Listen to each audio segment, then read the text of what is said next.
I'm the Dean of Academics here at Ezra University, and my job here is to help you. All right, that's my main job, is to help you, to help keep things moving forward. And if you have any concerns, problems, questions, I'm here to help.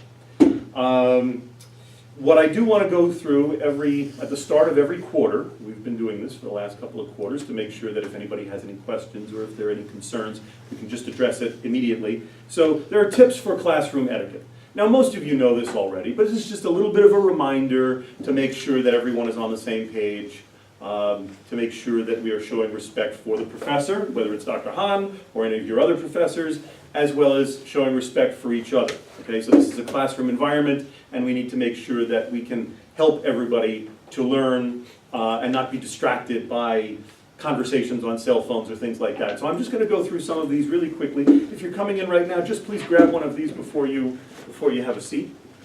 Thank you so much. So we at Ezra University want to give our students the best possible education. In order to do this, we need your help. And as our school grows and gains more recognition and prestige, we ask our students to abide by various rules of etiquette and behavior in and out of class. Number one is pay attention in class, right? That's what class is for. It is important that you be engaged in the discussion or the lecture, otherwise you will not fully benefit from the instruction. It will just be a waste of your time and the professor's time. Number two, please silence your cell phones or any kind of devices. Cell phones should not be used for texting, playing games, or updating social media while the class is in session, unless it's a class about social media or computers. That's obviously a different story. But I'm talking about sitting there on Facebook or Snapchat or Instagram or Twitter or whatever you might be using just for the fun of it while the professor is talking about something else. That's not okay. And it's not just going to be affecting you, it's going to be affecting the people next to you who are trying to pay attention, and they're going to be seeing you playing Candy Crush or Mafia Wars or whatever it is. It disrupts the instructor's flow of thought, and it tells them that you don't really respect them. Right? And of course, we know that we respect Dr. Hahn or any other professor, so make sure that you show it. So please, make sure that your phone is in silent mode in case you are expecting any urgent calls. I know that some of you have family or children or whatever, or an aging parent at home or something like that. Maybe you're waiting for a phone call to let you know that, hey, they need to be picked up at school or something like that. That's why we have silent mode or vibrate or something like that. We don't want you to miss an important call, but just please take that call outside of the classroom instead of sitting here. Yeah, when are you getting out? Huh? Oh, really? And Dr. Hunt's trying to teach, and you're like, come on. Anyway, I'm being silly.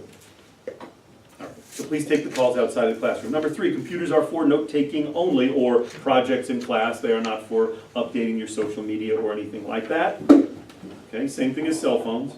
Number four, no talking out of turn. When class is in session, talking out loud amongst one another is rude to the instructor. Talk to the class when it is appropriate, but don't have private conversations going on during class. Occasionally I see some students who are in the back of the class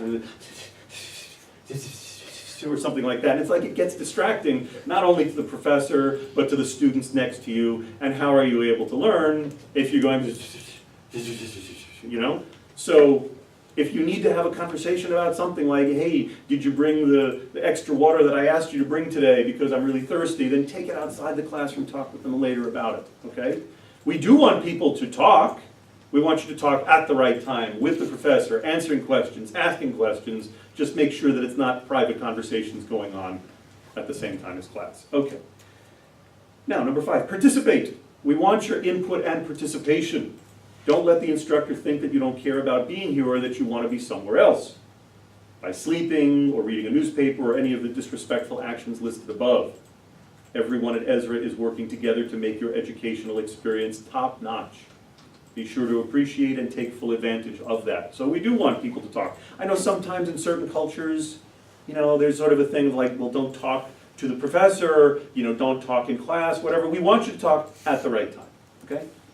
Sometimes they're going to ask questions. They're going to call on you and say, hey, what about question number 2 or whatever? Participate. Number 6, attendance is mandatory. The instructors organize the lessons based on the assumption that students will know the material already covered in the course. Missing class will affect your learning and the grade that you receive. So if you haven't shown up for the first 2 or 3 or 4 lectures, how are you going to expect to catch up on lecture number 5? Okay? So they're going to be teaching you based on the fact that they think that you already covered the stuff that they covered. All right, now I know that Ezra has an 80% attendance policy. That I don't want you to think of that as like, hey, I can get away with not being in 20% of the classes. Don't think of it like that. All right, think of it like, hey, you know, we're supposed to be here to take the class, to learn from the class, but if I have a sickness, if I have to be at work or something like that, anything that's in the way of, you know, of me getting to class, then we are understanding, we're tolerant, we're helpful, we're gonna be okay with you missing 2 out of 10 class sessions if you have an emergency. You're still gonna have to make up the work, you're still gonna have to talk with the professor. They might dock you for class sessions that you're not here, but in terms of SEVIS reporting, since I know most of you are international students, in terms of SEVIS reporting, you know, we have to report to them, and so, you know, we have that 80% policy to make sure that we're in line with SEVIS, okay? But once again, you're gonna have to make up any class sessions that you've missed with the professor. So remember that. Okay. Number 7, arrive to class on time. Tardiness or being late is as bad as poor performance. If someone consistently enters class very late or leaves early, it tells the instructor and your fellow students that you don't respect them at all. And once again, as we said, we know you respect your students. We know you respect Dr. Hans, and we need to make sure you show it. Okay? Also stay for the entire class. Leaving early is also a sign of disrespect. If you have an emergency, let the instructor know and something can be worked out. Okay? But in order to really absorb all the full material, you have to be here for the full class session. Okay, number 9, do your assignments. Assignments are usually very reasonable and are matched to the student's level of readiness. If you don't do them, you are saying to the instructor that you are not ready for class. And of course, we know that you're ready for class, right? We think that you are ready, and we hope that you will agree. Okay? Lastly on this list, 10, respect. In fact, that's a lot of what this list is about. In fact, you know what, I know a couple of people have come in just in the last moment. You didn't get one of these. And I think one of you just came in the last minute or so. Okay, yeah, just grab one of these if you don't mind. Or maybe pass that back to him if you don't mind, right behind you. Thank you. Okay, being a good student means showing respect for your instructor and your fellow students. Overall, each of these previous guidelines can be summed up as a commandment, like the 10 Commandments, to be respectful to the school, to your instructors, to your classmates, and to the administrators who all work together to make this a great experience. And that's what we want this to be, a great experience. We want you to come out of here. If you're just coming in right now, please just grab one of these, sir. Just grab one of these. This is for you. This is my gift to you today. You're welcome.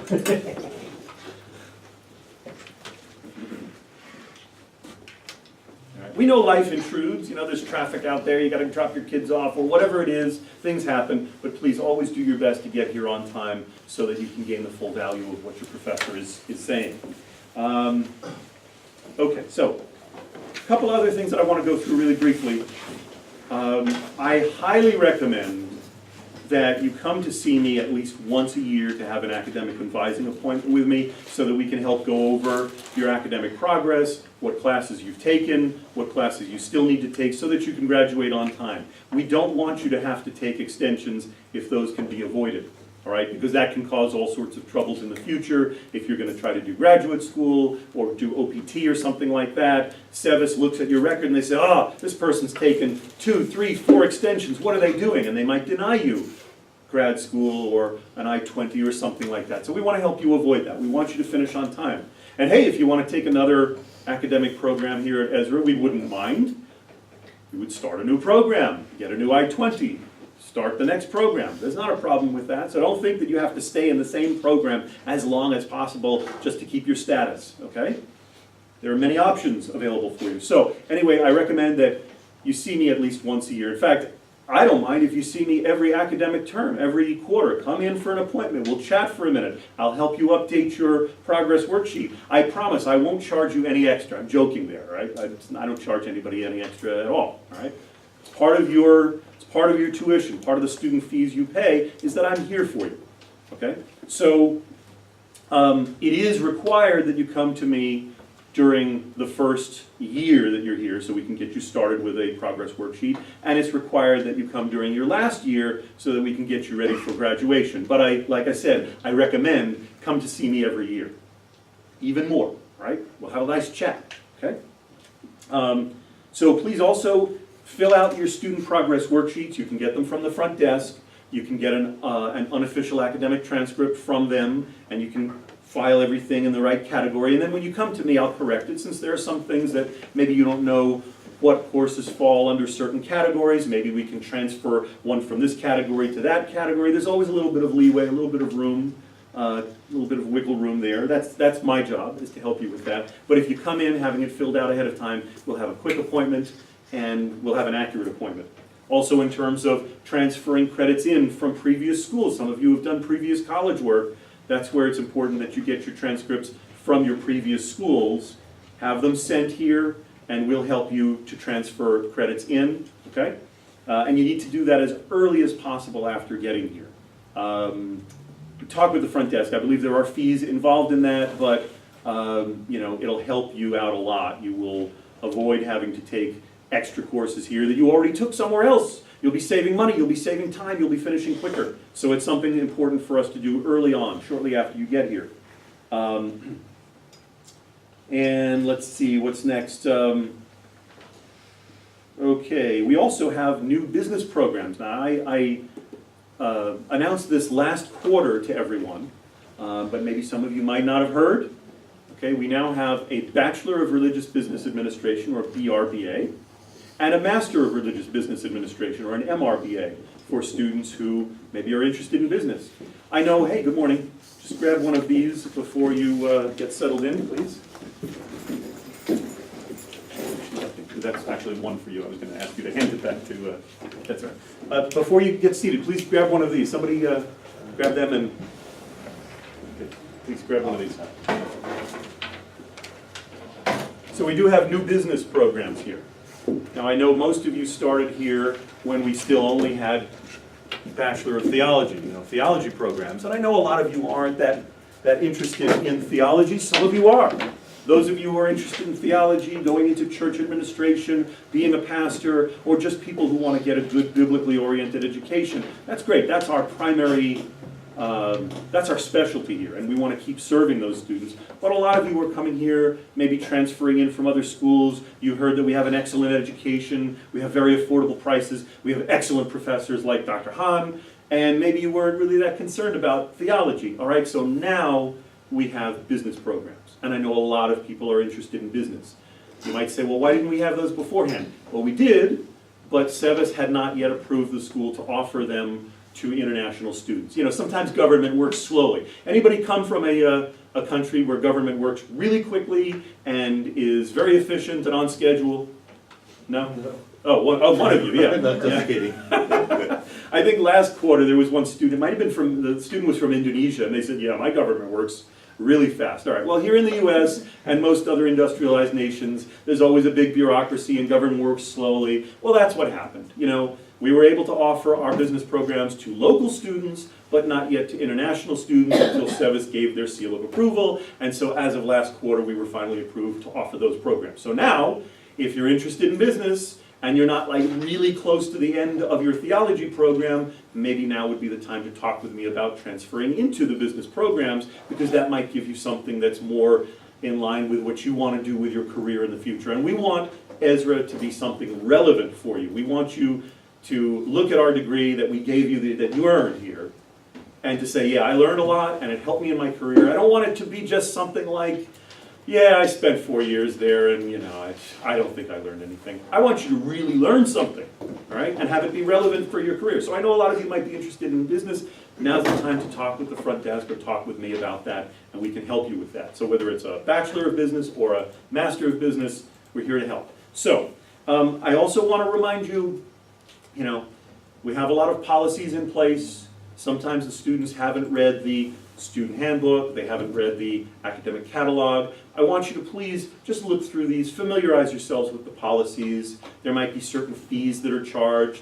that maybe we were kind of letting people get away with in the past, but we're trying to be a little bit more, by the book about it. So if you hear, oh, there's a new fee, well, it might not be a new fee, it's just a fee that we've been waiving, or we have been giving people grace periods in the past. Just read the catalog, learn about what the fees are, and if you have any questions, we're here to help. Okay? So, with that said, do you have any questions for me before I get going? Yes, please. For the case grade, because it is my second quarter, do we have Moodle or anything that we can look for our grade? Good question. Okay, so the school has recently purchased Populi, which is a student management courseware software system. It was very expensive, so we had to shop around and find the best one, and we think we've found the best one. Populi is the one. So we've just started implementing it. We haven't switched all of the records over yet to Populi. Everything was all in our Excel spreadsheets, and it was all have to be done by hand. So talk with June or anybody at the front desk to find out how to see your grades, because as I understand it, at this point you should be able to find your grades through Populi, but I don't know how to help you log in. So June will be able to help you log in. So that goes for anybody. If you want to find out your grades from previous quarters, I know in the past it was a little bit slow, a little clunky. You had to request a transcript from the front desk, and it took them a week to put everything together because they're copying and pasting between documents. But it should be a little easier now, and it's going to get easier. So, so this young lady's question, how do I get to it? June or anyone at the front desk will be able to help you with that, all right? To be able to log in on Populi and find it out. Yes? So I already taken my OPC, but... You've already taken OPC? Yes, I have. And do we, can we take CPT here, or do we offer CPT? I don't think we offer CPT, but check with the front desk. They know about those things a little more than I do.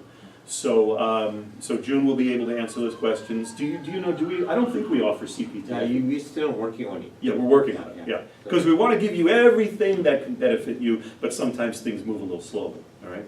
So, any other questions? No, okay, great. See, this is what we like. We like people to ask questions. We don't want you to just sit there and suffer in silence and want to know questions and then not ask them, all right? Anybody coming in right now, please grab one of these. There we go. Anybody just coming in right now, please grab one of these before you have a seat. Thank you. Okay. And this is for you. Certainly. Okay, so any final questions before I let you get back to Dr. Hahn? All right, so once again, come and see me frequently and talk with me and tell me how you're doing and let me know how Ezra can help you. All right? We want you to be able to, when you leave here, to be able to tell your friends, either back in your home country or if you're making the United States your new country, anybody that you know, tell them, you know what, Ezra really cared about me. Before you have a seat, please have him grab one of these. Thanks. Okay, this is for you. So we want you to be able to tell your friends, hey, you know what, Ezra really cared about me, and I got a good education, and it was affordable. They gave me what I needed. All right? That's what we want you to be able to do. Okay, so have a lovely day, and we will see you very soon. And thank you, Dr. Han, for your time. I appreciate it. Okay, thank you. Okay, good morning. Okay, once again, my name is Byung-Min Han, and my English name is Brian. You can call me Professor Brian, Dr. Han, whatever you want. Okay? And we are talking about HTML, using the HTML making the web page.